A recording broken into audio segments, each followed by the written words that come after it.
30 previews en 30 jours. Yes sir. Boum. Les Suns, la 9e.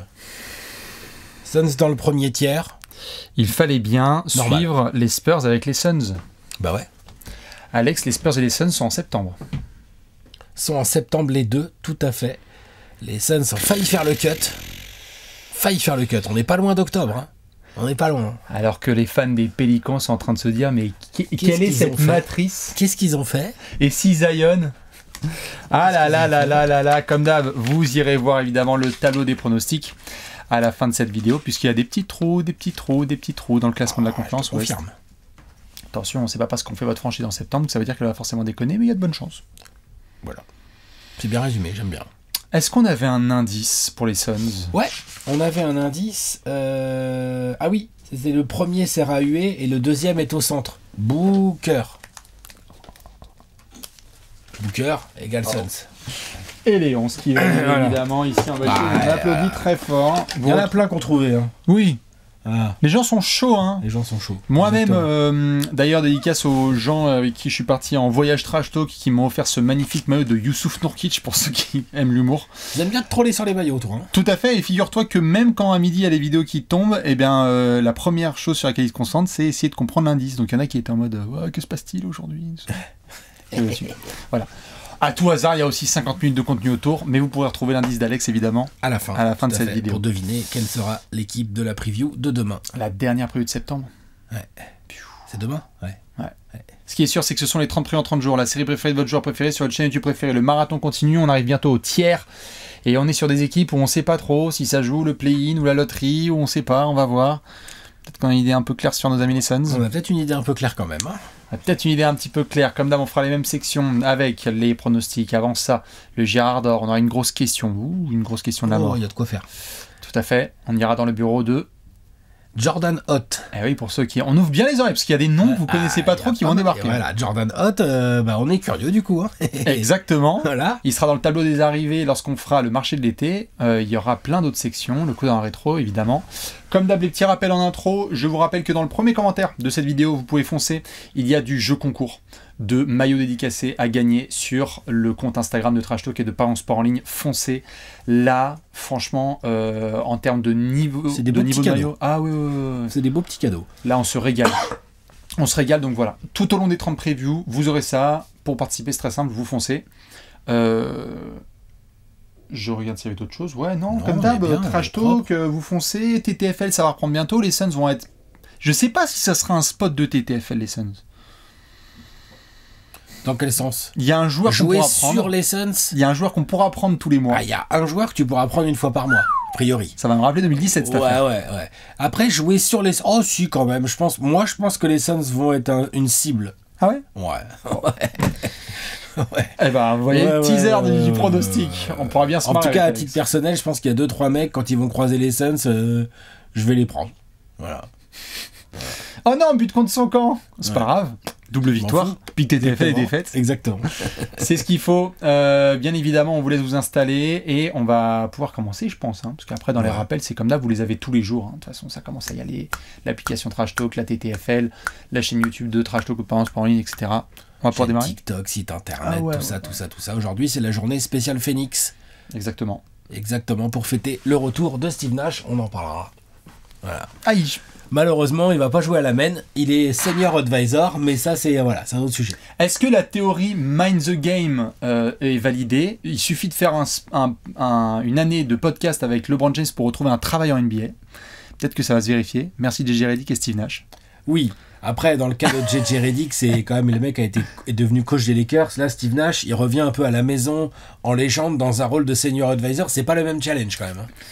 C'est pas le même challenge. Il y a besoin d'être senior advisor de Matish Bia, parce que là, dans le top 10, on fera peut-être un jour un top 10 actuel des pires proprios NBA aujourd'hui. Toi, t'as touché le gros lot. Ouais, oh la vache. Ouais, c'est bien. c'est bien, je suis d'accord. Il y a un avant et un après. On va pouvoir démarrer? Ouais. T'es chaud? Allez, on y va. Eh bien, c'est comme d'hab. Vous le savez, dans l'Arizona et les Cowboys, il y a des montagnes, il y a des déserts, mais il y a aussi des coups d'œil dans le rétroviseur. Alors, j'avais très hâte de faire le coup dans le rétro avec toi. 36 victoires. Écoute, hein, ma foi. Qu'est-ce qu'on avait annoncé, Alex? 11e. C'était nul à chier, hein. C'était une saison bien horrible. On avait annoncé, bouge pas. Toi, t'avais dit 5e avec 51 victoires. Attends, moi j'avais dit 5e aussi avec 49 victoires. Non, de rire. En plein dans le mille. Bon, la vache. Qui parle de play-in? Et alors, attends, le pire, c'est que Bastien, t'es à 15 wins. Voilà, c'est ça, t'es à 15 wins d'écart et moi à 13. Mais le ressenti, c'est il y a 40 wins d'écart entre notre pronostic et la réalité. T'es d'accord? Moi, tu m'aurais dit là, on va faire la preview demain, ne relis rien, combien de victoires ont eu les saisons J'aurais dernières? dit J'aurais dit 27. Moi, pour moi, mon ressenti, c'est 21. vous avez gagné 27 matchs derniers. Ouais. Vous en avez gagné 36. C'était, hein. ouais, c'était horrible, nul à chier, dégueulasse. Et surtout à partir de la deadline. À la limite, à mi-janvier, plus ou moins, il faudra regarder la date exacte, mais je m'en souviens, moi, mi-janvier, t'es à égal, t'es à équilibre, t'es à 50%, à peu près mi-janvier. Même début février, au moment de la deadline, on est genre à... C'est quoi, il y a 50 matchs de jouer à peu près à ce moment-là. On est à 25-25, ou 24-24, ou par là, vous voyez? Donc, en gros, bon, c'est pas terrible, mais t'es pas encore du tout dans un désastre comme va l'être la deuxième partie de saison. C'est vrai. Mais complètement, j'ai même envie d'aller encore plus loin, évidemment, parce qu'il y a tous ces bilans statistiques. Désolé, hein, Léon Salek, je vais devoir faire un rappel. 11e match de la saison, apéro YouTube. Les Suns, l'effet Budenholzer, 9 victoires, 2 défaites. Mais ouais. Mais attends, t'as raison. On fait un apéro Non, Suns, attends, hein. la saison Ouais, avait extrêmement bien démarré. Ça jouait bien, L'enfer. ça attaquait bien, il y avait des rotations qui avaient l'air de tenir à peu près la route et tout. Et après, ça s'est complètement délité. Donc, on l'a compris par la suite que le vestiaire, Budenholzer, tout ça, ça s'est pas hyper bien passé. Avec Devin Booker, pas bien. Hein. Ouf. Voilà. La relation. Ensuite, on a compris également, au moment de la deadline début février, que les Suns avaient essayé de trader Kevin Durant dans son dos sans le prévenir. Bon, les gars...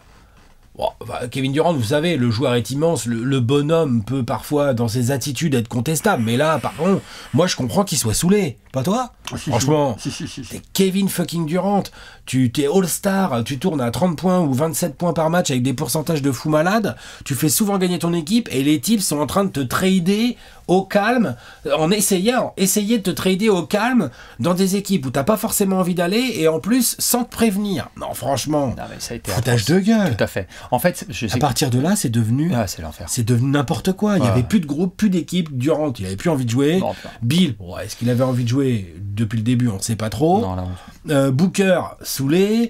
Les role-players autour, ils s'y retrouvaient pas. Tout le monde avait qu'une seule envie, c'est que la saison se termine, se casser en vacances et aller ailleurs.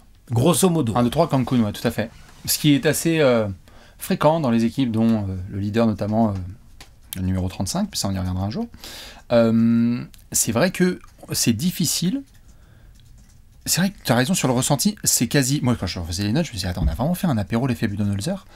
Et au bout de 11 matchs, on se dit, putain, ça va démarrer. Même Kevin Durant et Devin Booker en reparlaient du fait que dans le vestiaire de Team USA à Paris, tout le groupe Team USA a la breaking news de la signature de Tyus Jones, à un prix vraiment un prix mais magnifique. Et dans le vestiaire, ils sont en mode, ah ouais, Pas mal. Pas bien. Mais attends, ça c'est underrated de malade. mais malgré la deuxième partie de saison affreuse, au final, les Suns finissent quand même avec le 10e offensive rating. C'est-à-dire que Ah, jeu je peux l'attaque, collectif non mais regarde, jeu collectif vraiment pas dedans. Vestiaire qui se délite, et pourtant, quand t'as Booker et Durant, en gros, ton attaque, elle est dangereuse, Ah, en bah. gros. Non mais, Bon, c'est ça- d'autant plus fou. Non mais c'est d'autant plus fou la dégueulasserie de cette saison. Bien sûr. Ça, C'est- moi, j'en ai vécu des saisons pourries avec les Suns. Honnêtement, celle-là, c'est celle que je vis le plus mal. Oh Je préfère être à 17 wins. Alors, Ah, je préfère. oui. Au moins, c'est clair. Au moins, on se fait pas de faux espoirs. Ouais. Regarde, j'étais là en train de dire, ouais, on va aller en playoff 50 wins. Et tu vois ce que je veux dire? Ça fait mal. Ouah, l'enfer. Mais moi, je peux revoir avec toi des beaux moments où on est en 2017, 2018, Eric Bledsoe, I Don't Wanna Be Here, où t'étais bien vénère. Je suis vénère. Bien sûr, je suis vénère. T'étais bien L'équipe sûr. est dégueulasse. Mais le truc, c'est que là, il y avait des attentes. Là, c'est différent. Il y avait des Là, attentes. franchement, t'as deux des tout meilleurs attaquants de la ligue actuelle. Ouais, même de l'histoire, j'ai envie de dire. Hein, parce Oh, que ça, c'est non, un mais autre sujet, mais alors, oui. de l'histoire, Mais, parce que- KD, c'est clair. À Booker, on verra où on le met. Mais bon, KD, faut c'est pas clair. non plus, Mais pour donner les autres éléments sur le coup d'un rétro, qui c'est qui devient le meilleur marqueur de l'histoire des Suns la saison dernière? Devin C'est Booker. Devin fucking Bien Booker, sûr. c'est quand même un Après, mec. l'histoire des Suns, t'as vu, c'était Walter Davis aussi. C'est bien, hein, attention. C'est hein, le meilleur marqueur Non, de mais moi, l'histoire des Suns. Elle date voilà. pas d'Orlando, la franchise. Hein. Désolé pour Orlando, c'est gratuit et Minnesota, mais Phoenix, Non, mais c'est tout à une fait. franchise Il y a eu quelques assez ancienne. gros Il y a joueurs. 2-3 légendes qui sont venues. Le mec, c'est quand même un attaquant hors norme, et on espère que ça deviendra un des meilleurs attaquants de l'histoire, mais Booker est complètement énorme. J'avais noté 2-3 trucs. Booker et... Aussi, désolé, hein, mais Vas-y. Devin Booker et Mike Budenholzer, on apprend par la suite qu'ils se prennent le chou dans le vestiaire parce que notamment Devin Booker tente de prendre la parole et Mike Budenholzer devant le groupe dit à Devin Booker, quand je parle, ce serait bien de te taire en mode genre c'est moi le coach et toi t'es juste un joueur, ce que Booker va extrêmement mal prendre. En fait, ce que je comprends pas, c'est... Alors, moi, j'étais pas là, hein, mais si ça, c'est vrai... Quel superstar censé être le patron à la maison en tant que joueur accepterait ça? C'est une erreur de gestion psychologique d'un joueur de la part de Budenholzer qui me paraît assez flagrante. Absolument. Si vraiment c'est arrivé, je veux dire, je pense pas qu'il ait fait ça à Giannis quand il était à Milwaukee. Je pense pas. Et Après, je peux me... Et pour toutes les qualités qu'a pu avoir Mike Budenholzer depuis son début de carrière en tant que coaching, il a aussi des casseroles à son actif. Et donc là, ça en était une grosse puisqu'il a perdu le groupe. Absolument. Il a essayé de parler, je crois, en début de saison à Bradley Beal pour lui dire qu'il avait besoin qu'il soit le Jrue Holiday de l'époque des Bucks, c'est-à-dire un mec qui accepte de ne pas avoir trop de responsabilités offensives, mais d'être un vrai athlète défensif, point of attack. Bradley Beal a fait, ouais, Jrue Holiday, ouais, Holiday, ça veut dire vacances, frère. Moi, je vais y aller, je vais te poser des RTT toute la saison.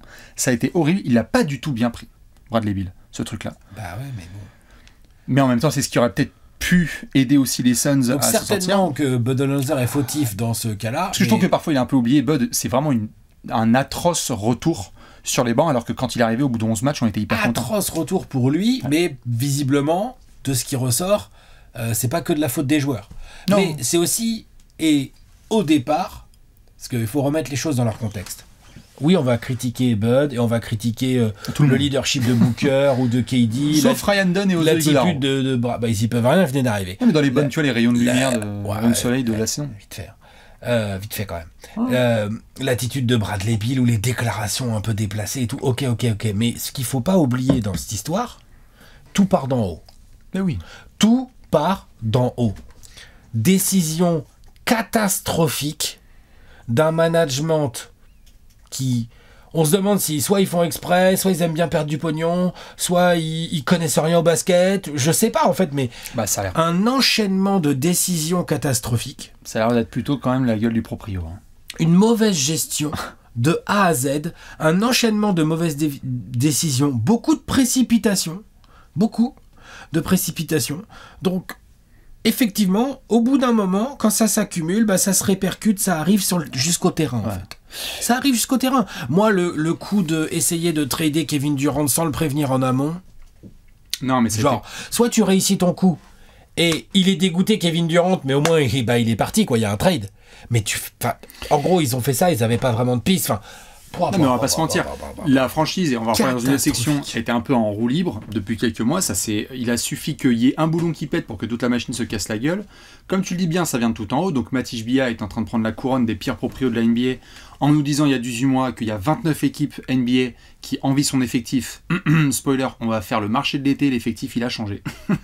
Il nous a quand même annoncé ça devant un micro et une caméra, Matisse Bia. Et vu que tu poses la question...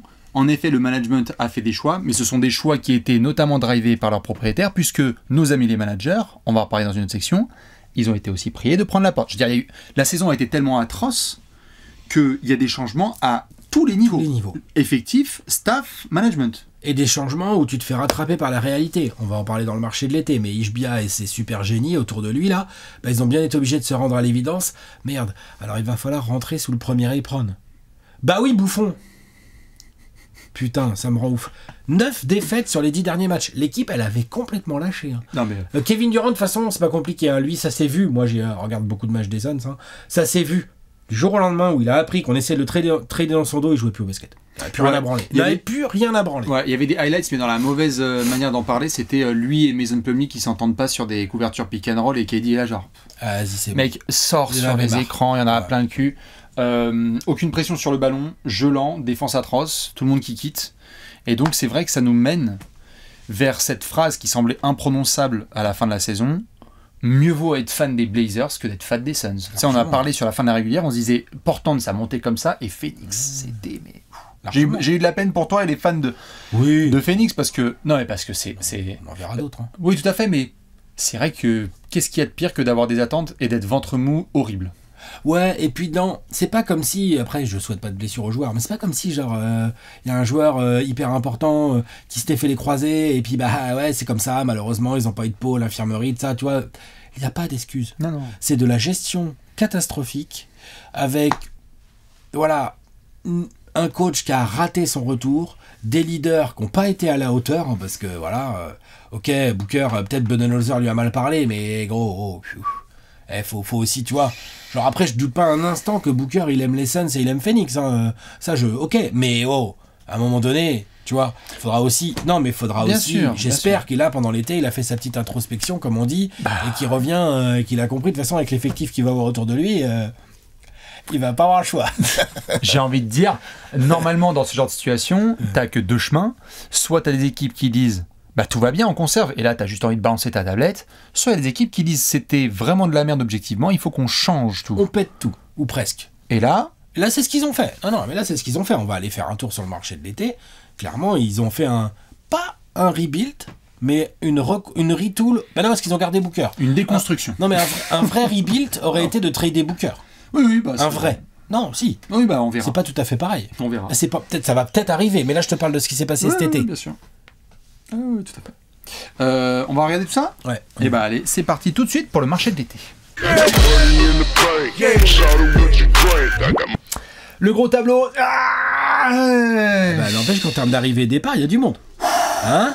Prolongation. On fait les prolongations vite fait. On a refilé un petit contrat à Colin Gillespie. Bon. Et puis on a filé un contrat un peu moins petit à Devin Booker. Une extension d'ailleurs, puisque c'est pas. Combien ? Ça kick pas tout de suite. 145 millions sur 2 ans. Je répète pour les gens qui sont au fond de la pièce ou qui sont en train de faire la vaisselle, 145 millions sur 2 saisons. Ouais. Pour les saisons, si je dis pas de bêtises, c'est la 28-29 et la 29-30. Booker, il avait encore 3 ans de contrat dans son contrat en cours. Donc Booker, 53 millions, puis 57 millions, puis 61 millions, puis 64 millions, puis 69 millions. Voilà pour les prolongations, donc, parce que après... pour juste mon avis, moi, sur la prolongation de Booker, je suis assez d'accord avec les gens qui disent que, genre, c'est risqué, c'est hyper cher et tout. Non, mais t'as pas le choix. Je comprends. Mais c'est soit tu trades Devin Booker pour avoir des assets, soit si le joueur a envie, parce que moi, je pense que Phoenix ne tradera pas Devin Booker. Je pense que si jamais Devin Booker se retrouve dans un transfert, c'est qu'il l'aura demandé. Ils vont pas refaire l'erreur avec... Non, je pense pas, vraiment. Je pense que si Booker ne demande pas son trade, il sera pas dans un trade en gros. D'ailleurs cette prolongation, on est un peu le symbole parce qu'il avait encore 3 ans de contrat, ils auraient pu, tu vois, travailler autrement. Donc voilà, mais oui, le prix est cher. Après, il est adapté, c'est 34% ou je sais plus combien du cap, hein. De toute façon, c'est un truc comme ça, 35% du futur cap. Enfin, tu vois, voilà. C'est adapté à... On va en voir pas mal, hein. Je crois que Shea, il est dans ces eaux-là, d'autres gars et tout. Non, mais je veux dire, voilà, les gros joueurs des grosses équipes, quoi. Enfin, les superstars des équipes, elles vont avoir 35% d'un cap qui n'arrête pas d'augmenter, et donc elles vont avoir ce genre de montant-là, en fait. Tout à fait. C'était pas pour comparer les deux joueurs, c'était plus pour comparer les contrats. Absolument. Donc, pas grand-chose de plus à en dire. Là où on rigole...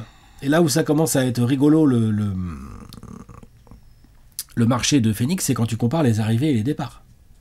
Bah, je sais pas par quoi commencer. Changement de coach, donc Budenholzer viré, Jordan Hott qui arrive. Jordan Hott, on le connaît pas.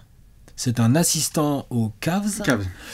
Qui a bonne réputation. Hein. Les joueurs avaient l'air de le kiffer. Tout le monde partout, ça dit du bien de lui. Quand tu fouilles un peu, il n'y a pas l'air d'y avoir des casseroles et tout. Ça a le gars carré et tout qui veut faire défendre son groupe. Coach qui aime bien la rigueur, la discipline, machin et tout. Bon, ok, très bien. Pourquoi pas ? Maintenant, il est inconnu au bataillon et voilà. Tout à fait. Comme souvent, je vous embête avec ça toute l'année. On regarde évidemment si vous êtes capable de bien dormir parce que votre propriétaire... Mais management et coach s'entendent bien. Bon, au moins propriétaire, on va devoir faire avec Matisse Bia. Nonobstant, on a quand même, j'allais dire Jordan Hott, tout à fait, qui débarque. Ça, c'est coach. 40 ans. Jeune coach. Entraîneur, né en 85. Donc ça, si vous avez des rêves encore... Quitte à prendre un mec inconnu au bataillon. Clean slate. On y va, on prend un nouveau nom. On ne fait pas dans les vieilles tasses, là, pour reprendre un nom qui existe déjà. Et puis, Brian Gregory, le petit Gregory, qui débarque du côté de Phoenix, puisque, au revoir, James Jones, quand même, qui était là depuis très longtemps à Phoenix et qui avait été... notamment au cœur quand même d'une belle épopée des Suns il y a quelques années. Hein. C'est lui, c'est lui qui fait 2021. venir Chris Paul. C'est lui qui draft Jay les Crowder. mecs, et puis qui draft aussi Cam Johnson, les Mikal Bridges et compagnie. Donc tu vois, si tu veux, bon, c'est lui qui fait le run de 2021. Enfin, pas, je veux dire, c'est lui qui le construit en tout cas. Tout à fait. Donc James Jones, au revoir. Ça, c'était quand même un gros séisme. Brian Gregory, on va voir. On va voir. Alors, on a déjà des bases. Moi, là où ça me faisait peur, c'est que le mec, quand il est arrivé, t'avais Bill, avec un buy-out à gérer qui commençait à être de plus en plus dans l'air du temps et donc à gérer. Tu avais le trade de Kevin Durant et tu avais une draft qui arrivait derrière dans laquelle Phoenix allait avoir des pics mais on ne savait pas encore lesquels et comment ça allait se goupiller. Sur le papier, par rapport à ce qu'il allait perdre de toute façon, c'est-à-dire que Bradley Beal, de toute façon, tu n'allais pas le garder, donc personne ne voulait le trader, donc fallait négocier un buy-out. J'en ai fait une vidéo, t'étais pas là, j'en ai fait la seule vidéo où je suis tout seul de toute l'histoire de Trash Talk, enfin hors carte, où j'explique la négo du buy-out, parce que je sais pas si tu te rappelles, les Suns étaient obligés, pour pouvoir couper, de gratter un peu auprès de Bradley Beal. Ils pouvaient pas couper tout son salaire parce qu'ils avaient déjà des salaires dans le maximum, enfin dans la dead money. Tu pouvais pas tout mettre. Mais bon, ils ont réussi à trouver un accord avec Bradley Beal. Bradley Beal, il est parti. On reparlera de lui dans la preview des Clippers. Entre-temps, tu avais... Bon, Tyus Jones, il est plus là, Cody Martin, Mason Plumlee, Monte Morris, Bol Bol, bon, j'ai envie de dire, c'est des joueurs, voilà, c'est des role-players, ces joueurs tournent souvent en NBA. Mm-hmm. Le vrai truc, c'est le trade de KD et ce qui s'est passé à la draft. C'est-à-dire que Houston était chaud. Toujours été, on a toujours su que Houston était chaud, KD avait l'air d'être chaud pour aller à Houston. Et donc, tu te retrouves avec KD qui s'en va. Donc, dans tes départs, tu as KD, tu as Bradley Beal, tu changes de coach et tu perds 5 ou 6 role-players. Voilà, c'est pas mal. Et dans les arrivées, tu as le duo Jalen Green-Dillon Brooks pour faire le taf au niveau contrat venant de Houston, plus le pick 10 de Houston à la draft 2025 qui s'est donc transformé en Kaman Malwar. Bon, un pivot, grand, costaud, jeune, qui a une expérience internationale avec le Sud-Soudan, ils ont fait les JO et tout ça. Et ensuite, tu as toute une petite ribambelle de rookies. Donc, plus Mark Williams. Alors, tu as le trade de Mark Williams, tout à fait, où on a renvoyé Vasilij Micic et on a filé notre pick 29, je crois qu'on avait à l'époque, les Suns, pour le pivot. Donc, ça te fait 2 pivots, Kaman Malwar et Mark Williams. On va reparler du poste de pivot, de toute façon, dans une rubrique... qui va arriver. Ton chouchou Rasheed Fleming. Rasheed Fleming, j'aime beaucoup. Kobe Bree. Après tout ça, c'est des seconds tours de draft, mais Kobe Bree, on verra exactement. Mais moi, je veux bien voir comment ce joueur se développe. Donc, on se retrouve avec 3 rookies plus un gros joueur d'Euroleague en la personne de Nigel Hayes Davis. Ça, c'est bien. Gros joueur d'Euroleague, joueur expérimenté, gros joueur d'Euroleague. Alors après, en NBA, on va voir ce qu'il va donner. Mais donc, beaucoup de changements, Sharon. Ça fait vraiment mercato d'équipe de bas de tableau qui a aucune certitude. Et malheureusement, c'est ce qu'ils sont les Suns. Malheureusement, c'est ce qu'est Phoenix. Moi, je trouve dans l'ensemble que par rapport à ce qui était donné dans les mains de Brian Gregory, le travail est assez honnête. Moi, je dois avouer qu'au final, le tableau, même s'il est très conséquent et important, je trouve ça pas mal. Et notamment même pour ceux qui ont envie de contester ce contrat de Devin Booker, dans un été où tu perds Kevin Durant sur un transfert parce que tu le réalises et que tu coupes Bradley Beal, je sais que c'est encore difficile à entendre pour certains, mais tu donnes une belle extension de contrat au meilleur marqueur de l'histoire de ta franchise, qui est là depuis le début, qui a traversé plein de choses, et que tu vas garder content dans la région au maximum, avec les petits moyens que tu as, dont notamment des extensions de contrat. Et c'est un petit argument pour faire venir quelques jeunes joueurs, il y a Booker, quoi. Voilà. Donc c'est quand même, Booker, il va arriver à 29 ans ou tout, il est quand même reconnu par ses pairs et compagnie. Hyper respecté, en sorte de Team USA, on en parlait vachement bien. Moi, je crois que la plus grosse interrogation de l'été, c'était cette arrivée, parce qu'il y a des joueurs, tu sens tout de suite, et on va reparler dans la section suivante, qui peuvent tout de suite intégrer l'effectif dans des rotations bien. Je crois que le plus gros épisode, ça a été Jalen Green, c'est-à-dire que lorsque Jalen Green est arrivé, je me souviens que dans les 24 heures qui ont suivi la breaking news, tout de suite les gens se sont demandé Jalen Green et Devin Booker, est-ce que ça joue ensemble ou est-ce que Jalen Green va rester dans l'effectif, est-ce qu'il va être retransféré, ça avait été une rumeur, et puis très très vite, les Suns, très vite, ils ont dit non, les Suns ils ont communiqué, ils ont dit non, ça reste et on pense qu'on peut faire jouer les deux ensemble. Donc moi je trouve que c'était un des principaux éléments. Franchement, en termes d'addition pure, calmer un petit peu les attentes et mettre des joueurs bosseurs, je trouve que Brian Gregory, pour le moment, s'en sort assez bien. Ce faisant, tout en redescendant des taxes sous le premier apron, Phoenix maintenant est 6 millions et quelques sous le premier apron, donc récupère un petit peu de flexibilité et tout, avec de la dead money de fou furieux, mais au moins qui t'impacte moins sur ton travail sur le sportif. C'est Ishbia qui raque. J'ai envie de dire, il a fait de la merde, il paye. Il a les moyens apparemment, donc tant mieux. Sachant que tu me dis, mais on en parlera peut-être dans une autre section, mais je crois malheureusement que l'avenir des pics de draft des Suns n'est pas très glorieux vu tout ce qui a été dilapidé dans les transferts. Non, bah Phoenix, il y a pas mal d'années où ils n'ont pas leur pic. Après, vu les trades et tout, ils ont des pics swap, ils auront des pics au premier tour et tout, mais c'est sûr, et c'est certainement aussi pour ça qu'ils n'ont pas voulu reconstruire totalement, c'est qu'en fait, il aurait fallu trader Devin Booker pour récupérer des vrais pics. Et en fait, le truc, c'est qu'ils n'avaient pas envie de faire ça, donc ils savent que leur draft capital, il n'est pas ouf. Oui. Là, d'ailleurs, en arrivant à cette draft, finalement, repartir avec le pick 10 et 2 pics très hauts dans le deuxième tour, c'est pas mal. C'est pas mal. Parce qu'en fait, c'est pas ce qui était prévu au départ. Hein. C'est sûr. Après une saison désastreuse, un très gros été, et qui dit très gros été, dit forcément toquer à la porte d'un nouvel entraîneur, Monsieur Jordan Hott. Très curieux de voir ce qu'il va faire. L'Otari, tout à fait. On va aller voir dans son bureau. Allez, on y va. Allez, c'est l'heure tout de suite du 5 majeur.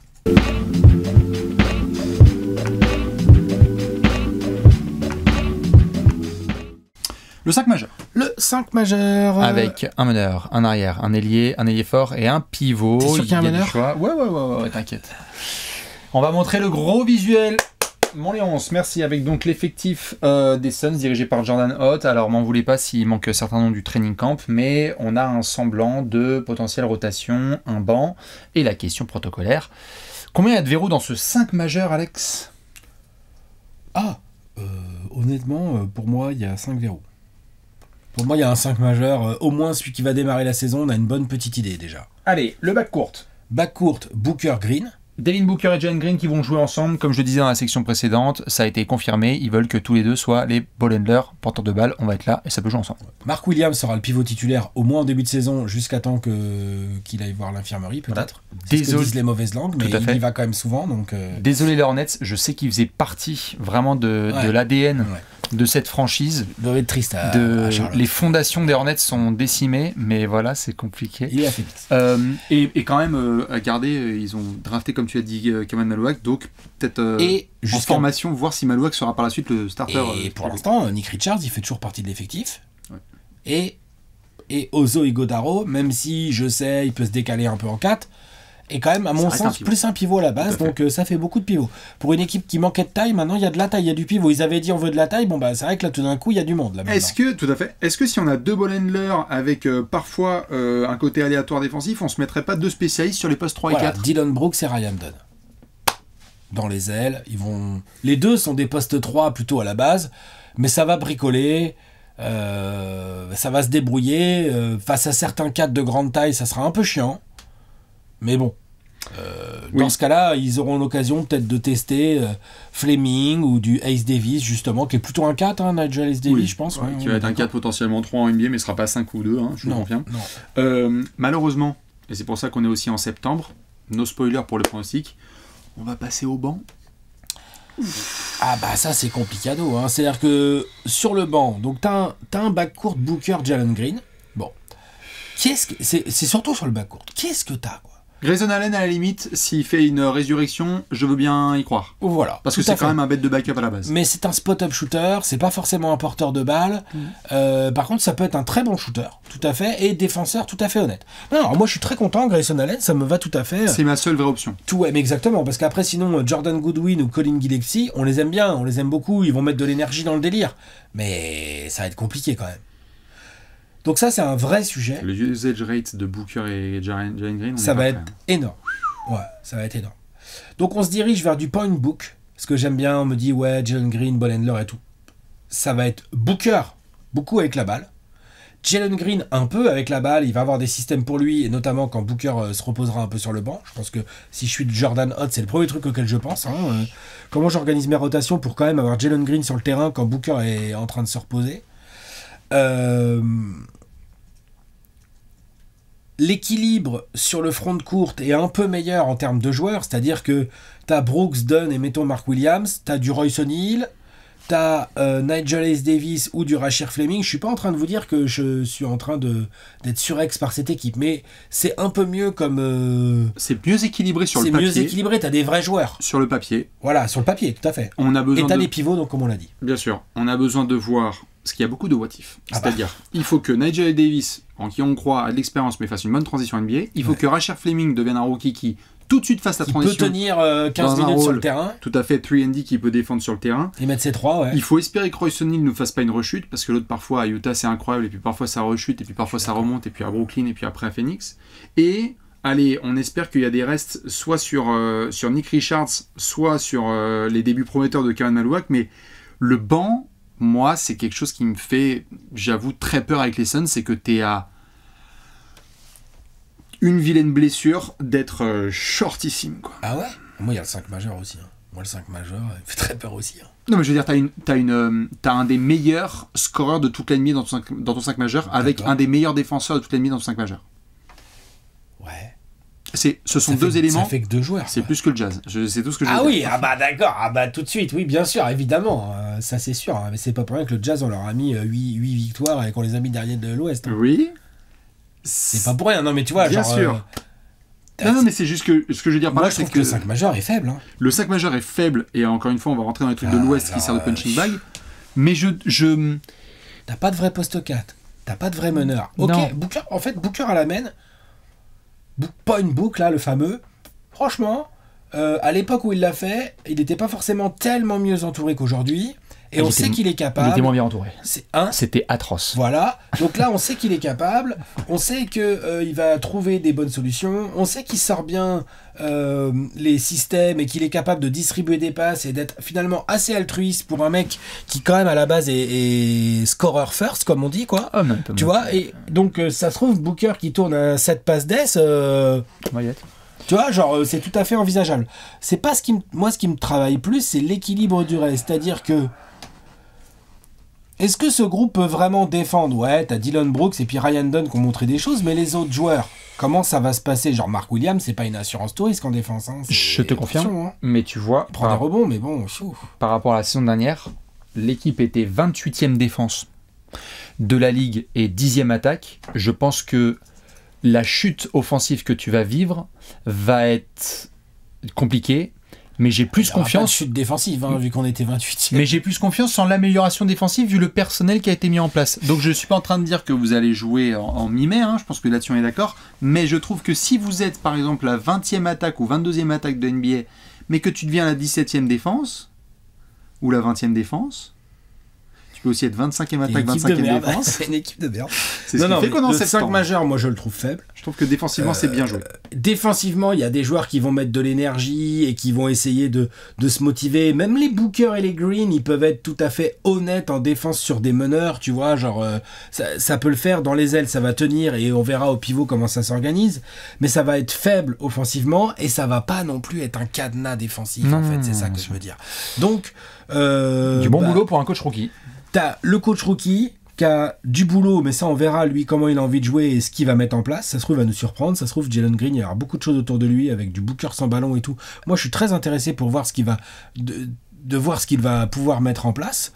Mais je trouve ça au niveau rotation, je suis d'accord avec toi, la profondeur c'est pas ouf. Oui. Là, les blessures peuvent vite te foutre complètement dans la merde.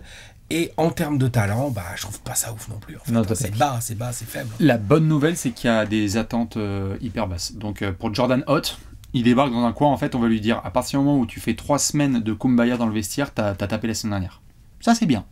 Il y a peu d'attentes quand même. Il y a des coachs qui débarquent dans des coins où il y a beaucoup plus d'attentes. Hein. Tu sais que la pression, elle n'est pas pareille sur les épaules de Mike Brown. Mike Brown, bah, il est au Knicks.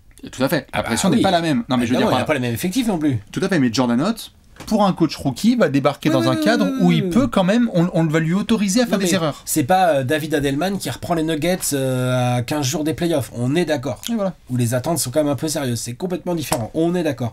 Mais Jordan Hott, c'est clair, il a pas la pression. Sa première saison en tant que head coach, personne va lui dire comment ça, t'es pas dans le top 10 des défenses ou des jeux. Non. Ah, t'as eu l'avant-dernier bilan de la ligue, bah Alex et Sébastien l'ont dit, donc c'est super. Voilà. Mais donc voilà. Mais le vrai sujet de Jordan Hott, c'est comment il va s'y prendre, par où il va commencer, qu'est-ce qu'il va nous construire. Et pour ça, je te propose qu'on prenne un peu de hauteur dans la question de la mort. Allez, on y va. T'es chaud ? Ouais. On va tout de suite discuter dans la question de la mort.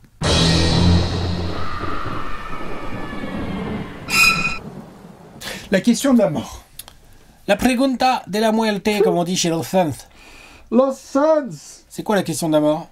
La question de la mort, c'est une question qui nous intéresse fort, et à Phoenix, Alex, je te proposais celle-ci. Quelle culture construire dans la franchise des Phoenix Suns? Alors, pour mettre un peu de contexte, moi quand je te parlais de cette question de la mort, Phoenix, franchise mythique, qui a depuis très longtemps en NBA, qui a une fanbase hyper attachée, qui a eu pendant quelques décennies certaines images collées très offensives, notamment l'ère évidemment qu'il y a eu avec Barkley et compagnie dans les 90s, puis avec Nash, Amaré et compagnie. On est sur une franchise qui a été fun, très souvent appréciée. On est passé par des hauts, par des bas, on est passé par une finale NBA. Et là, j'ai l'impression qu'on est dans un tourbillon depuis 2-3 ans là, avec vente de la franchise, récupération par Matisse Bia, on ne sait pas quelle star est là, on veut faire une super team et on recule. Quand on veut essayer de mettre les choses à plat, c'est quoi le type de culture, toi, que tu as envie de construire à Phoenix si tu étais en année 1 là, de nouveau coach, nouveau management et nouvelle direction? Honnêtement, j'ai vu beaucoup de gens dire ouais, faut construire une culture défensive et tout. À Phoenix, c'est pas trop l'idéologie de base de la franchise. Maintenant, c'est pas interdit, hein, tu vois, d'avoir des mecs qui défendent, tu vois, voilà.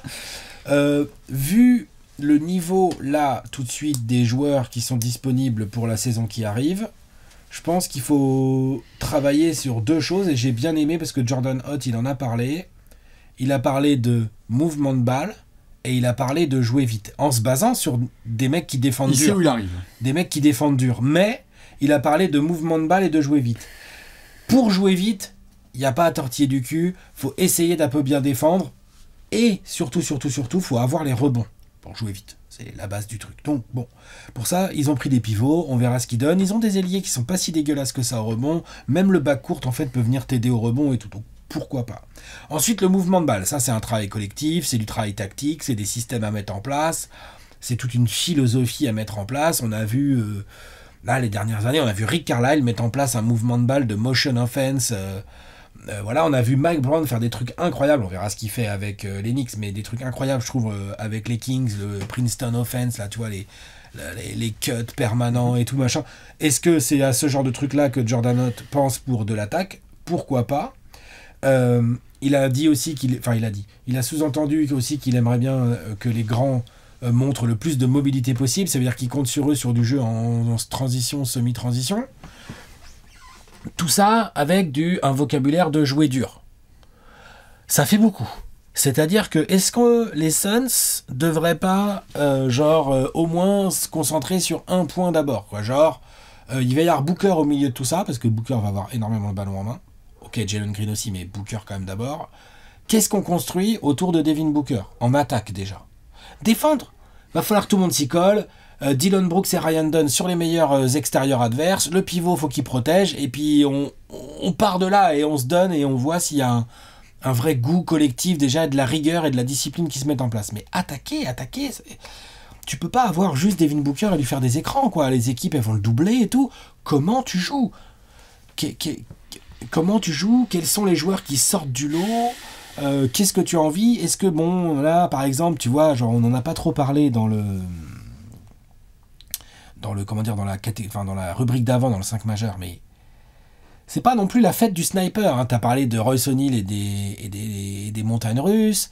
Jalen Green, c'est pas la régularité qu'il étouffe. Alors, Dillon Brooks a montré la saison dernière à Houston qu'il était capable. Ryan Dunn, on sait pas trop. Les pivots, on verra. Booker, il peut, évidemment. Bon, Grayson Allen a un vrai shoot, mais vous voyez ce que je veux dire, c'est pas une équipe de sniper non plus, tu vois. Donc, c'est une équipe de quoi Phoenix, c'est une équipe qui doit tout construire, et en attaque autour de Devin Booker, je sais pas, tu vois quel style d'attaque, à quoi tu peux comparer? Moi, je t'avoue que ça va peut-être être un peu radical. Ouais. Vas-y. Mais quand tu as un aussi gros changement, notamment de management, moi j'ai bien apprécié que les choix de draft qui soient faits soient sur des joueurs, notamment à premier profil plutôt défensif. Ouais, athlétique défensif. J'ai Malouak et Rasher Fleming, désolé pour ceux qui n'ont pas fait les scouting reports, mais c'est pas des ball handlers à qui tu poses un écran et qui vont shooter à 3 points. C'est long et ça se bat. C'est long et ça se bat. Ouais, je suis d'accord. Donc, je trouve que le signal envoyé par le management est assez intéressant.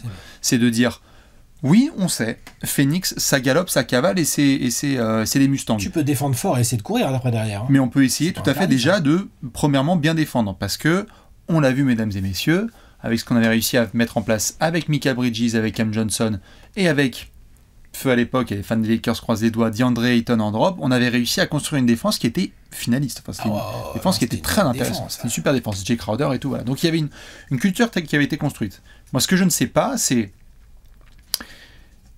Tu vois, c'est marrant, tu étais très assuré et rassurant sur le fait que le management ne transférera pas Devin Booker tant qu'il n'y a pas eu de demande de sa part, ce que je comprends. Ouais. Je serais moins affirmatif, moi, là-dessus, parce que je me demande si aussi, à un moment, Phoenix va se rendre compte que la cote de Booker reste quand même excellente. C'est là. Et tu n'as pas envie non plus qu'elle se dégrade, parce qu'ils l'ont vécu là avec Bradley Beal notamment. Alors, et avec d'autres garçons. Je suis d'accord, j'entends ça, le côté assets en retour business, quoi. Mais on parle de construire une culture. Je pense que Devin Booker peut t'aider dans ce sens. J'adore Devin Booker dans cette culture-là, dans les scènes. J'aimerais qu'il fasse toute sa carrière. En fait. J'aimerais qu'il fasse toute sa carrière. Je suis d'accord sur le concept de récupérer des assets. Je pense que le timing, c'est là, dans 1 an ou 2, si tu veux vraiment des assets contre Booker. Ça. En revanche, pour construire ta culture, tu peux pas être dans une optique de on va trader Booker. Tu dois être dans une optique de Booker, il est là, c'est chez lui, c'est le patron. Devin, tu vas avoir plein de ballons. Tu vas montrer l'exemple aussi en défense. On attend ça de Devin Booker. Je dis pas que Devin Booker va faire du Dillon Brooks sur le meilleur attaquant adverse. Je dis juste qu'il va pas être une liability, comme on dit en anglais, quoi. Il va pas être un mec qu'on cible trop en défense, comme il a montré ces dernières années qu'il était capable. Bien sûr. En fait, je pose juste la question parce que donc tu peux pas laisser planer le doute, quoi. C'est ça que je veux dire. Tout à fait. En fait, j'ouvrais juste cette case Devin Booker parce que t'es vraiment dans la merde au niveau des pics de draft et c'est devenu un des assets les plus glorifiés de toute la NBA. Après, il y en a plein qui en font rien. En fait, qui l'utilisent mal, mais il faut quand même avoir cette flexibilité-là. C'est-à-dire que autant donner à Brian Gregory la possibilité de pouvoir travailler en lui donnant des outils. Donc peut-être que on parle de Devin Booker, ça se trouve, ça va être Jalen Green. Tu vois, c'est-à-dire que ça se trouve, là, Jalen Green, tu vas pouvoir un petit peu booster sa cote et leur dire, parce que ça a été dur là pendant les playoffs avec les Rockets. Jalen Green, il a été beaucoup exposé, ça a été difficile pour lui, donc peut-être aussi rehausser sa cote pour qu'il soit transférable. Parce que j'adore Devin Booker en tant que joueur, c'est pas un secret. J'aime ce qu'il représente dans cette franchise. J'aime bien ce qui a été fait là autour des 2 premiers choix de draft. Mais j'aimerais éviter qu'il y ait une espèce de semi-croyance dans un projet un petit peu plafonné, alors que parfois ça fait mal, mais il faut vraiment repartir de tout en bas. Ok, ici, je vous souhaite un jour de vivre ça, mais est passé par un truc traumatique. Ils ont lâché Paul George puis Westbrook. À l'été 2019, ils ont vécu un trauma. Ça s'appelle Damian Lillard, bye bye, et en l'espace de 6 mois, les mecs, ils ont fait clean slate, Paul George, Westbrook, ciao, Melo, tous les gars, etc. Voilà. Et là, il y a quelques mois, ils viennent d'être champions, ils sont passés par la bulle, ils ont fait Lou Dort, on va essayer un espoir, là, il s'appelle Shai Gilgeous-Alexander des Clippers. Je me demande s'il n'y a pas quelque chose aussi à voir là-dedans et essayer de donner à Brian Gregory la possibilité de vraiment enfumer. C'est lui qui décide. Comment ? C'est à lui de se la donner la possibilité. Tout à fait. C'est lui qui décide. S'il a envie de passer des coups de fil, c'est son job. S'il a envie de passer des coups de fil en disant potentiellement Booker est à trader, qui veut, il a le droit de le faire. A priori, c'est dans ses fonctions. Je pense que ce serait intéressant pour lui, et peut-être qu'il le fait déjà et qu'il a de l'avance, bien sûr, là-dessus. C'est pour ça qu'on est dans les poufs et que lui, c'est un GM. S'il le fait encore dans le dos du joueur, par contre, ça va mal finir. Tout à fait. Attention. J'entends. C'est pour ça qu'il a donné l'extension et peut-être que ça va permettre aussi d'être un peu plus tranquille. Mais j'aimerais que lui prenne aussi conscience, et je pense qu'il l'a, de franchises qui sont parfois désespérées et qui aimeraient donner tout leur arbre généalogique contre Devin Booker, qui est un joueur exceptionnel, parce qu'ils sont à ça de pouvoir peut-être devenir un prétendant au titre, et d'avoir au moins des armes neuves avec lesquelles reconstruire. C'est pour ça que je ne sais pas comment se situent les fans des Suns, et c'est pour ça que j'ai ta réponse, que je trouve très intéressante, sur plutôt conserver Devin Booker. Moi, je ne représente pas les fans des Suns, non, je suis sûr qu'il y en a qui pensent qu'il faut trader Booker tout de suite. C'est pour ça que je demandais ton avis à toi. Pas. Toi, tu conserverais Devin Booker, et tu essaierais d'éviter le plus de drama, et quoi, on coupe le micro de Matisse Bia, parce que lui, il fait du mal aussi, à la franchise. Tu peux pas lui couper le micro, c'est à lui, c'est chez lui, c'est le proprio. Ouais, mais bon. Donc, non, mais je veux dire, moi, j'aimerais bien aussi qu'il se taise. Pour laisser un peu plus tu, là. Il a dit un peu, mais tu vois, et surtout là, il mange un peu son pain noir, comme on dit, parce que là, par contre, il paye. Il nous en a sorti une belle cet été-là. Ah oui, non, mais il est toujours. C'est quoi qu'il a dit ? Il a dit, vous voyez les spécialistes d'ESPN, ils nous avaient mis finaliste NBA, et regardez comment ils avaient tort. Non mais. Bravo, vous êtes des grosses merdes. Non mais. Et puis il a dit aussi, genre, je me suis pas trop mêlé du sportif, donc maintenant je vais bien mieux surveiller, je vais être plus présent, ouais. Voilà. Non mais c'est sûr, ça va pas, le gars, et voilà, et c'est pas ouf, et c'est sûr, ça va mettre des bâtons dans les roues, mais malheureusement, tu dois travailler avec le mec. Parce qu'en fait, c'est Brian Gregory, là il y a Steve Nash qui débarque en senior advisor, on se demande bien à quoi il va servir. Est-ce qu'il va être là, il va souffler à l'oreille du proprio, mais le proprio il s'en fout, ou est-ce qu'il va y avoir une vraie influence de Steve Nash qui va permettre de redorer le blason, c'est pas tout à fait le mot que je cherche, mais tu sais, de redonner de la confiance dans les Phoenix Suns et faire venir d'autres gens, des staffs, des gens que Steve Nash connaît, tu vois, genre c'est quand même Steve Nash, quoi. C'est un Hall of Famer, double MVP, enfin c'est pas rien, tu vois, c'est un mec qui connaît tout le monde en fait. Donc pour construire une culture, ça peut jouer. Moi, tu vois, dans le cadre d'une construction de culture, le fait que Steve Nash revienne à la maison, j'aime bien. J'aime bien, ça montre un peu, ça donne un côté tête connue et tout. Ça, voilà, les Suns. Tu peux dire, Steve Nash, c'est les Suns. Tu peux le dire. Oui, non, mais tu vois, les gens étaient unanimes quand il annonce, là, c'est très bien. Bah oui. C'est ce qu'il faut faire. Il n'y a pas de fan de Phoenix qui va dire, oh non, Steve Nash dans le board. Non, oui. Oh non. Non, c'est sûr. Non, mais tu vois, genre, c'est comme si, je sais pas, Manu Ginobili, il vient dans le board des Spurs, qui va dire quoi? Tout le monde va faire, ok, pourquoi pas? Il est déjà dans le staff. Il est dans le staff? Oh, dans le staff de qui? Ah bah des Spurs. Dans le front office? Non, pas dans le front office. Il est dans quoi? Il a tous les centres d'entraînement à chaque fois des Spurs. Il a pour aider. Il est dans l'entourage, mais je sais pas ce qu'il fait vraiment. Il a un job, vraiment, il a un titre. C'est les mecs des Spurs à chaque fois. Ouais, voilà, ils ont c'est un ça. poste, Okay. mais ils ont pas de titre. Mais tu vois, c'est ça. C'est à ce niveau-là. Donc, pour construire une culture, ça compte. Et moi, après, si Brian Gregory débarque et dit voilà, je trade Devin Booker contre tel joueur et X pick de draft, je serais ok, pourquoi pas. C'est peut-être le chemin que ça devait prendre de toute façon. Je pense que aujourd'hui, c'est compliqué de finalement. J'aime bien le choix qui a été fait là, d'essayer de construire d'abord un bout de culture avec Booker et ensuite voir si tu pètes ou pas, mais au moins qu'il y ait un truc de lancé. Moi j'aime bien. Après, bah, dites-nous en tout cas, fan des Suns, vous quand vous feriez les choses, parce que je dois avouer que ces derniers mois, tristement, en surveillant les Suns, mais n'étant pas un fan inconditionnel de la franchise, j'ai plus parlé des problèmes que du jeu en lui-même. Et ça, je trouve que c'est assez représentatif d'une franchise qui est dysfonctionnelle et qui n'a pas de culture. Ouais, c'est clair. Ah bah, clairement, mais les Suns sont dysfonctionnels. Les Suns n'ont plus de culture. Et il y a eu trop de ratés. Mais ça fait enchaînés. mal parce que c'est une franchise quand même qui, à la base, a une des cultures les plus fortes, je trouve, de la NBA. Ouais. Non, en tout cas, il y en avait une. Ah, quand même. En tout cas, il y en avait une. Non, mais il y en avait une, tout à fait. J'ai la franchise qui rêverait d'avoir leur... Le changement de proprio a fait très très mal. Les choix précipités de joueurs ont fait très très mal. L'immense raté mental en demi-finale de conf contre les Mavs aussi a laissé d'immenses traces. Attention. Des traces... Ah ouais, tu vois. Donc, concrètement, il y a tout qui est à reconstruire. Et visiblement, en fait, il y a aussi ça qui... En tout cas, de l'extérieur, Devin Booker n'a montré aucun signe de... Ah, je commence à avoir plein de cul de Phoenix, quoi. Il a l'air de vouloir faire partie du projet. Et donc, je dis, si un type comme ça a envie de faire partie du projet... Allons-y, commençons avec lui. Tout à fait. C'est dans ce sens-là où je dis le trader tout de suite comme ça, direct. Sauf si tu... Je sais pas, moi... en fait, ça dépend de ce que tu as en face, c'est toujours pareil. Mais est-ce que tu peux vraiment avoir un joueur plus fort que Devin Booker? Je pense pas.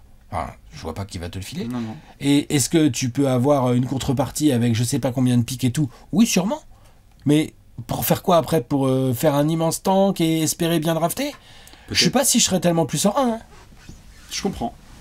Dites-nous, vous, en tout cas, ce que vous feriez pour essayer de construire une nouvelle culture à Phoenix. Je crois qu'il y a pas mal de Gérard dans ton équipe. Ah putain, c'est pas ce qui manque. Hein. Ouais. On est chaud? On a du Gérard. Ouais, on y va. On va discuter tout de suite du Gérard d'or.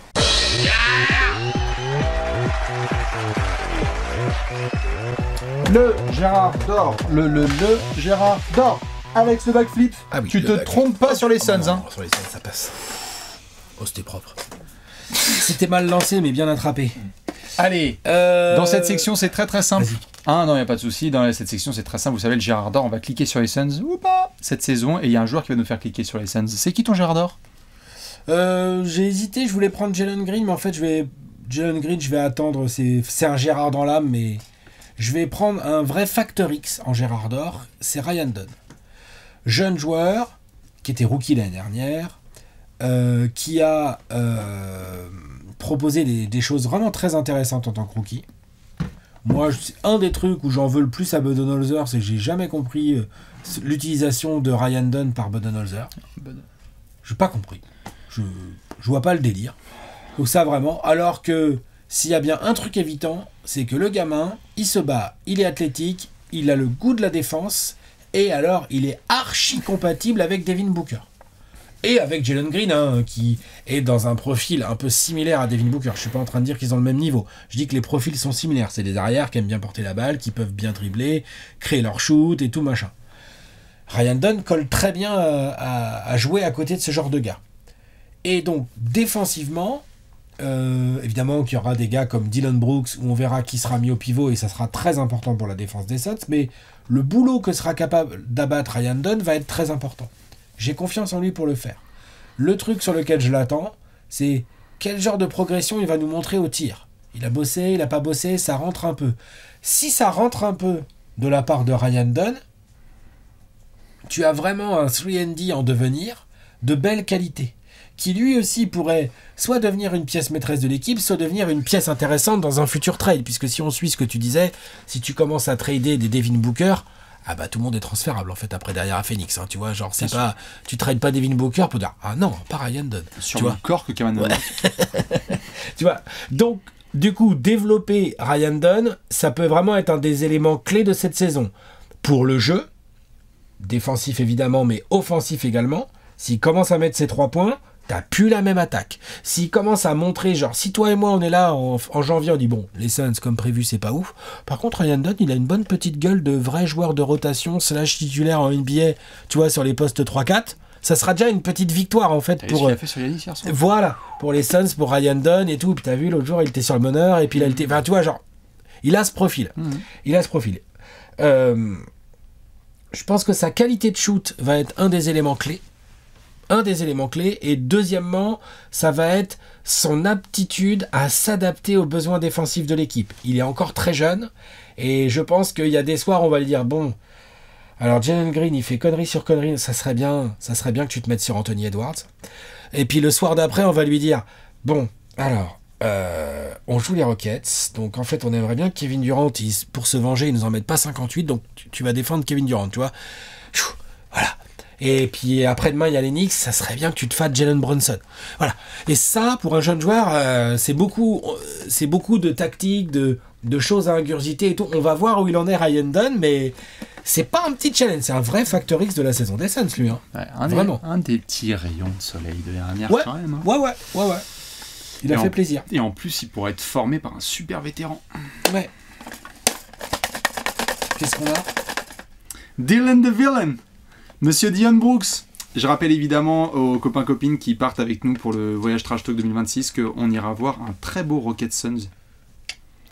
Tu sais que ça va être fun. Hein. Oh, la mixtape qu'il va faire, KD. Ouais, mais tu sais que... Il va faire une mixtape. Oui, mais tu sais que Devin Booker, Jalen Green, Dion Brooks... Donc, peut-être que Devin Booker va faire une mixtape, yes, mais KD va faire une mixtape, ça va être une boucherie. Très hâte de voir ça. Je prends Dion Brooks. Alors, Dion Brooks, je t'aime moi non plus. Hein. Dion Brooks, Gérard dans l'âme absolue. Plein de choses à dire sur Dion Brooks. J'ai très hâte. Pourquoi ? Parce que on peut le critiquer, moi le premier, depuis très longtemps, mais Dion Brooks a fait une super saison avec les Rockets dernière, et on ne pourra jamais enlever à ce mec un truc, on parlait de culture à l'instant, où qu'il soit allé, le gars, il change la culture. Pourquoi ? Parce que Dion Brooks, tu l'emmènes dans une salle avec 100 000 personnes qui le traitent de fils de plage, il est premier en tête du peloton en disant les gars on y va et ce soir on gagne. C'est un battant, c'est un warrior, c'est un mec qui parfois rend fou parce qu'il prend des shoots de zinzin et donc je ne sais pas. Il a mis 40% de ses 3 points. Et donc je ne sais pas quelle est la version de Dion Brooks qui va se pointer. La dernière saison à Memphis, c'est la mauvaise version. C'est 39% au tir et 32% à 3 points. L'année dernière à Houston, c'est la très bonne version. 40% à 3 points et de la régularité et du leadership. Et donc moi je suis très content que Phoenix l'ait récupéré parce que je pense sincèrement que Dion Brooks et Devin Booker ça va très bien s'entendre. Ouais. Parce que Devin Booker, tête de con, je suis désolé, mais alors lui il fait partie de la Sainte Trinité. Et je pense qu'à eux deux, ils peuvent entraîner des Ryan Dunn et des Kaman Malhar, un peu des Rachir Fleming, peut-être dans leur délire. Donc quand l'année dernière, en plein mois de mars, on a envie de vomir devant l'écran parce que les Suns ont complètement abandonné, pas tant que Dillon Brooks est vivant. Ouais. Ça n'existe C'est pas. bien, ça. Et ça, je trouve que c'est très bien pour les Suns. Donc je pense que parfois, il y a des soirs où tu vas te dire, putain, non, mais ISO Dillon Brooks au poste alors qu'il reste 90 secondes à jouer, ça rend fou. Mais en même temps, le surlendemain, il t'a fait gagner un match parce qu'il a fait un truc un petit peu différent. Moi, je trouve qu'il va être très important et je vais garder un tout petit œil sur un élément un peu de détail, mais un peu geek. Vous savez que j'aime bien ça. Notre ami Dillon Brooks, il a 7 saisons à 21 millions, puis la suivante 2026-27 à 20 millions tout pile. Et ensuite, il est libre. Je ne serais pas étonné que les Suns le prolongent pendant la saison. C'est-à-dire disent, on ne veut pas prendre le risque que tu deviennes agent libre la saison prochaine, tu fais partie de cette nouvelle culture identité. Ça se passe bien, que ça démarre bien dans l'ambiance, il y a moyen. Ouais. T'as 30 ans et tu fais partie du vestiaire, Joran Hott, il sait qu'il peut compter sur toi pour mettre des chiquettes aux gamins et qu'ils soient à l'entraînement. Si ça se trouve, Dillon Brooks pendant la saison, il va être prolongé, les Suns vont dire, on va voir ce que ça donne, mais dans notre culture, on a notre ailier casse-couille qui va mettre ses 3 points. Ouais, puis attends, puis avec un peu d'expérience de la NBA aussi. Oui. Parce que Jalen Green, bon, voilà, il n'a pas beaucoup d'expérience, mais... donne non plus. Les pivots, Mark Williams, ce problème, c'est voilà, les autres, c'est des rookies ou des très jeunes. Non, mais c'est... Nigel Davis, il est un peu plus vieux, mais il arrive en NBA, donc un peu d'expérience aussi. Tout à fait. Ça fait pas de mal, hein. C'est qui bah, si, il y a Grayson Allen et Royce O'Neal. Ouais, tout à fait. Pour un peu rouler leur boss en NBA. Tout à fait. Mais bon... Tu vois, et Booker, évidemment, hein, mais je veux dire, quand même.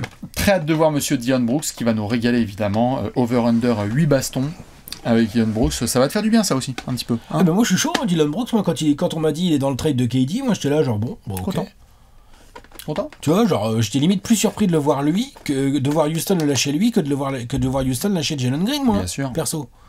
Dites-nous quel est votre Gérard d'or. Bien évidemment, on va devoir terminer avec un prono, je crois. Allez, pronostico. T'es prêt ? Ouais, je suis prêt. C'est l'heure du pronostic.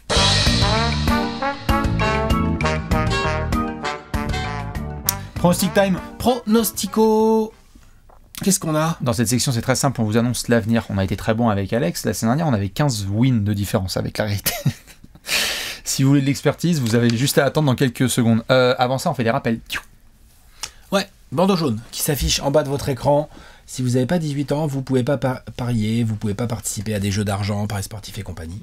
Si vous avez 18 ans, ok, vous pouvez tenter votre chance, mais attention, on ne mise pas l'argent qu'on ne peut pas se permettre de perdre. Conseil simple, efficace et qui permet d'éviter de mettre ta maison sur Dillon Brooks. C'est que celui qui l'a fait, ça, il est à la rue. Désolé. Ouais. Faites pas ça, faites pas les bolos. 100% de réussite dans ce petit conseil. Pour ceux qui font pas les bolos, Alex, est-ce qu'on a une cote ? Ouais, on a une cote. C'est une des grosses cotes qu'on va vous présenter pendant ces 30 previews. Devin Booker sera le meilleur marqueur de la ligue en moyenne de points par match. Oh, la cote, elle est à 20 et elle est boostée à 24. Donc en gros, autant vous dire que... Et c'est normal, on vous met cette cote-là parce qu'on trouvait ça intéressant avec Bastien de se pencher sur le cas Devin Booker. On a parlé de lui évidemment pendant cette preview. On n'a pas tant parlé que ça de son scoring. C'est un mec qui a déjà fait des très grosses saisons au scoring. C'est un gars qui est capable de scorer à haut pourcentage et à haut volume. Et là, on sait que... C'est-à-dire que jusqu'à présent, là, ça faisait 2 saisons, il avait du Bill et du Kevin Durant. À côté de lui, il était à 26 points de moyenne. Et voilà. Donc... Là, il va forcément avoir plus de tirs, il va aussi être beaucoup plus ciblé par les défenses. Il met 30 points de moyenne cette saison. Ouais, mais 30 points, c'était pas meilleur marqueur de la ligue. Non, mais si t'es à 30, tu commences à te sortir une table où il n'y a pas beaucoup de monde. Hein. Voilà, mais il y a quand même un peu de monde. Il y a quand même quelques gars, quand même. On verra, hein, mais moi j'ai des noms comme ça en vrac, je sais pas, Yanis, Doncic, tu connais Doncic ? Ouais, Joel Embiid aussi. Pas... Joel Embiid, en fonction du nombre de matchs qu'il est capable de jouer, mais oui. Il s'appelle déjà le mec au Thunder. Mince, Shai Gilgeous-Alexander, Anthony Edwards, ça se trouve dans un coup d'excitation, on verra parce qu'ils partagent différemment et tout, mais tu vois, bref, il y a pas mal de joueurs que tu peux mettre au-dessus de Booker, ce qui explique aussi que la cote elle est à 20 au départ et qu'elle est boostée à 24. Moi je pense que c'est sa première saison en carrière à 30 points de moyenne. On rentre dans le club. Ouais. Il a toujours été entre 25 et 30, là je pense que c'est la première de Booker où boum. Je suis curieux de voir comment il va réagir aux défenses qui vont plus le cibler aussi, les systèmes qui vont être mis en place, mais il est fort. Hein. Oh non, tout à fait. Il va en mettre, je pense qu'il y a un soir dans l'année où il va en mettre 60. Ah, je pense que la barre des 45-50, elle va être atteinte à plusieurs reprises. On est corda. Est-ce qu'on a un over-under pour les Suns ? 30,5. C'est propre. Wow ! Malheureusement, c'est propre. Ah ouais ? Ouais, c'est propre. Ok, on est d'accord, on est corda. Ok, bah trop bien. Et bah allez, on va voir Alex ce qu'il va nous dire. Pour résumer la saison des Suns, qui je me suis mis, attends, un petit indice. Ah bah oui, tiens, t'es prêt ? 3, 2, 1, Frank Kaminsky. 30 victoires pour les Suns, ça me les met 14e moi à l'Ouest. Hein. Vraiment la question que je me suis posée, donc c'est beaucoup de jeunes, un projet avec beaucoup de choses à refaire, si ce n'est tout. Il n'y a pas beaucoup d'équipes qui sont derrière les Suns cette année en termes de qualité d'effectifs, et malheureusement pour les Suns, la plupart d'entre elles sont à l'Est. C'est vrai ou pas? Donc voilà, à l'Ouest, moi j'ai que le Jazz derrière, 14e, 30 wins. T'es sous les 24. Ouais, bah, Pour tes Suns. Ah non, mais très fort. qu'est-ce que tu veux? Écoute, c'est comme Franchement, ça. c'est la vérité. Hein. Il n'y a pas grand monde derrière. On va voir toi ce que tu as fait, mais... Bah écoute, je vais te dire ça dans quelques secondes. 3, 2, 1. On est corda. 30 victoires, mais je les mets 13e de la conférence Ouest. Et un petit copain qui s'est entreglissé. Désolé les Lakers. Non, plus sérieusement, il y a suffisamment de joueurs d'expérience, notamment Dion Brooks, monsieur Devin Booker et certains autres, pour gagner quelques matchs dans cette franchise. Tu peux pas faire vraiment pire hors terrain de ce qui s'est passé dernière ou dans le mood, mais tu peux faire un petit peu mieux, et parfois il y a des saisons qui sont plus appréciables alors que le bilan a été moins bon. Je pense que les Suns sont capables de retisser des liens avec leur fanbase. Je crois limite que c'est ce qui va être plus important que le bilan en Ah, mais lui-même. grave. Si tu fais ça, c'est ce qu'on appelle une saison victoire. Ouais, mais grave. Mais par contre, je suis curieux de voir qui t'a glissé entre le Jazz et les Suns. C'est pas sympa pour les Kings. C'est- Je t'ai dit, je suis désolé pour Lucas. Hein. Allez, on monte le gros tableau. Le gros tableau avec les Suns d'Alex qui font donc leur entrée. Où est-ce que vous les avez mis et à combien de victoires? Est-ce que les Suns sont plus proches du Jazz ou sont plus proches du play-in? Dites-nous ce que vous pensez de tout ça. Bien évidemment, Alex se marre parce que, parce que ça y est, les Suns. parce que ta question c'est de la merde. Ouais. On sait très bien qu'ils vont être nuls. Sur ce, Léon, Alex et Vivian, on vous fait des gros bisous. On vous retrouve demain pour une nouvelle preview. Et ça tombe bien, je laisse le pépère avec l'indice. Ah oui, c'est une petite charade. Mon premier, c'est presque un des plus grands footballeurs de tous les temps. Et mon deuxième, c'est un philosophe allemand. Allez, Ça bisous. marche. Allez. À demain, ciao. I know you